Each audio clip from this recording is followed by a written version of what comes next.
I've lost a lot of family and a lot of friends to incarceration, to overdose, and to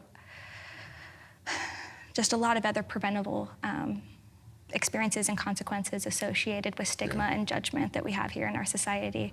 And realizing that very easily with my actions, I could have very well been in a lot of the different positions that my friends and family are currently living in.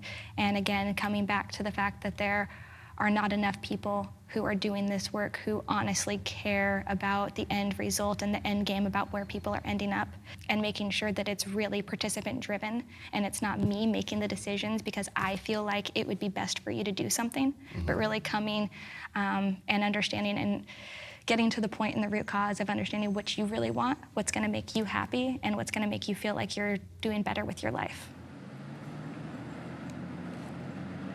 Everybody's paths are so different, and I recognize that I have a lot more privilege than a lot of other individuals who are currently living on the streets and did not end up like I did. Like, I have gone through multiple arrests and didn't have to do any long-term prison since. My friends who also got arrested with me, some of them are still in prison. And I use my experiences and the barriers that I overcame, and some of them that I still haven't, to support other people and try to help them have the healthiest expectations about their plans and their path.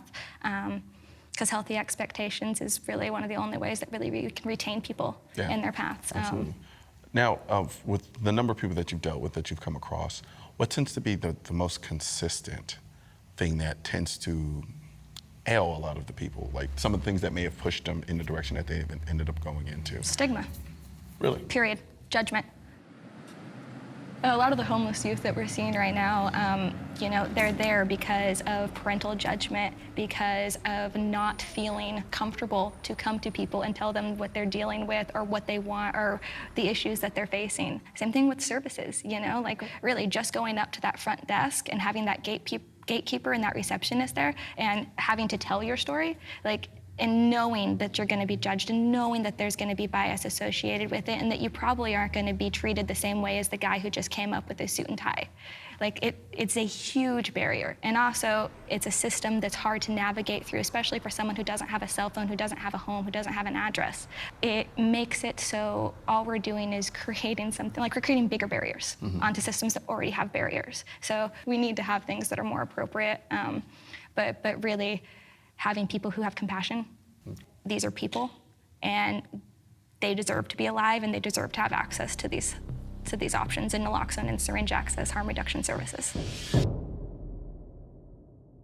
Real quick before you go, I want to talk about the guide I put together titled, "If I Could Carry Only One Gun."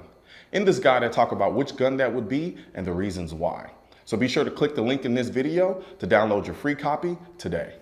And don't forget to like, share, and subscribe to the channel. I'm Colion Noir, and I'm out.